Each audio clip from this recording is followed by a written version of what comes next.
Bismillahirrahmanirrahim. Assalamualaikum warahmatullahi wabarakatuh. Perkenalkan, nama saya Dandi Prabowo. Saya sebagai penyuluh KB di Kecamatan Sukakarya. Pada kesempatan ini saya akan memberikan edukasi atau bersosialisasi kepada para calon pengantin, khususnya yang ada di Kecamatan Sukakarya. Yang pertama, calon pengantin harus mengetahui apa itu penyakit anemia. Nah, karena penting sekali untuk para calon pengantin yang ada di wilayah sekitar. Tentunya penyakit anemia ini yang terutama pada calon pengantin wanita atau perempuan ya. Kita harus dapat menghindari penyakit anemia ini. Karena anemia adalah jumlah sel darah merah atau kadar hemoglobin lebih rendah dari normalnya. Jadi untuk para calon pengantin wanita normalnya adalah 13 Hb atau hemoglobin. Apabila di bawah rata-rata normalnya, maka si wanita atau calon pengantin tersebut mengalami anemia seperti itu ya. Jadi apabila si wanita tersebut atau calon pengantin tersebut mengalami atau terkena penyakit anemia, dia akan merasakan gejala 5L. Apa itu 5L? Letih, lesu, lemah, lelah, dan lalainya.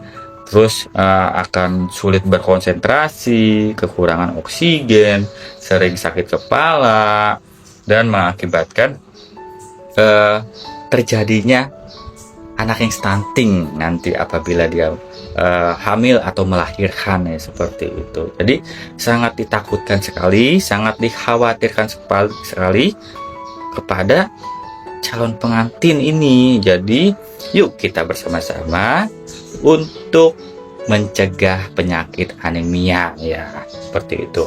Yang selanjutnya setelah lulus dari pencegahan anemia ini ya, kita harus dapat memahami juga stunting itu apa. Nah, stunting adalah gagal tumbuh dari seorang anak yang kekurangan gizi kronis dan tidak menerapkan PHBS ya, seperti itu. Jadi kita sebagai calon pengantin harus sering mungkin memeriksakan kesehatan, tentunya seperti itu ya, agar tidak terjadi anak yang stunting di kemudian hari. Karena stunting ini sangat dikhawatirkan sekali. Apabila anak yang terkena stunting ini, dia akan mengalami keterbelakangan mental ya, tentunya terganggu kepada mentalnya, lalu sulit berkonsentrasi, menangkap pembelajaran di sekolahnya nanti seperti itu, dan sering merasakan sakit-sakitan. Tentunya dia akan mengalami sakit penyerta gagal ginjal, jantung, diabetes, dan lain-lain. Apabila anak tersebut atau anak kita, calon anak kita nanti mengalami stunting ini, sangat bahaya sekali untuk generasi di masa depan yang akan datang. Jadi kita harus bersama-sama untuk pencegahan anemia, pencegahan stunting sejak dini atau sejak calon pengantin, seperti itu ya. Dan yang selanjutnya pengertian 1000 HPK. Nah, pengertian 1000 HPK ini adalah 1000 hari pertama kehidupan pada si anak. Nah, dari awal kehamilan sampai anak berusia 2 tahun. Apabila kita memahami tentang gizi atau menerapkan pola hidup bersih dan sehatnya terjaga di masa-masa 1000 HPK ini, kita akan terhindar insya Allah dari penyakit anak yang stunting, seperti itu. Dan yang selanjutnya, ketika kita sudah lulus dari kesehatan remaja atau 1000 HPK dan selanjutnya, kita setelah melahirkan, kita harus dapat mengetahui jenis-jenis alat kontrasepsi ber-KB ya, seperti itu. Jadi ada 7 jenis alat kontrasepsi KB. Yang pertama kondom, pil, suntik, implan, IUD, MOP, dan MOW.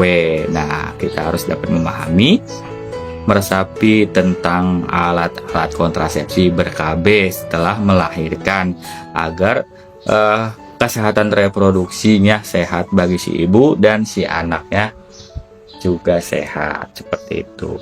Jadi kita harus dapat menghindari juga 4T. Apa itu 4T? Yaitu yang pertama, terlalu muda pada pernikahan. Nah, jadi untuk para remaja atau calon pengantin, idealnya untuk pernikahan pada laki-laki adalah 25 tahun ke atas, dan untuk perempuan idealnya 21 tahun ke atas. Apabila dia menikah di usia di bawah idealnya, dia akan mengalami atau beresiko pada anak dan si ibunya. Contohnya, apabila dia menikah di bawah umur idealnya, pada si ibu dia akan mengalami pendarahan dan kesehatan mental lainnya karena belum siap untuk menerima atau membawa pada kehamilan si anak dalam kandungan, karena masih muda ya, tentunya seperti itu bisa mengakibatkan atau berisiko pendarahan pada si ibu, dan akan berisiko juga pada si anaknya ya, karena masih muda ibunya, dia akan berisiko juga pada anaknya, dia akan mengalami stunting, tentunya seperti itu ya. Dan yang selanjutnya, terlalu tua. Nah, terlalu tua ini kita hamil jangan terlalu di usia 48 tahun ke atas tentunya ya, karena bisa mengakibatkan juga pada kesehatan si ibunya. Yang ketiga, terlalu dekat. Terlalu dekat ini jarak kehamilan kurang dari 3 tahun. Contohnya dari anak pertama dan anak kedua harus kita jaga jarak ya, kehamilan atau jarak kelahiran, seperti itu. Apabila jarak si anak pertama dan kedua dia terlalu cepat atau jaraknya 1 tahun, dia akan berisiko juga pada kesehatan ibu dan si anak tersebut, seperti itu ya. Yang keempat, terlalu banyak melahirkan. Nah, lebih dari 3 anak. Nah, jadi jangan terlalu banyak juga ya, karena kita harus bisa memberikan kenyamanan pada si anak dan keluarga kita nantinya. Apabila kita terlalu banyak, kita akan sulit mendidik atau mengontrol pada si anak kita sendiri. Jadi seperti itu. Jadi apabila kita cukup untuk 3 anak cukup, maka kita dapat mengontrol anak-anak kita dari segi pendidikan, kesehatan, dan lain-lainnya akan terjangkau atau terjamin oleh kita sebagai keluarga, tentunya seperti itu.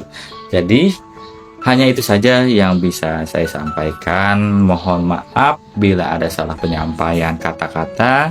Saya akhiri. Wassalamualaikum warahmatullahi wabarakatuh.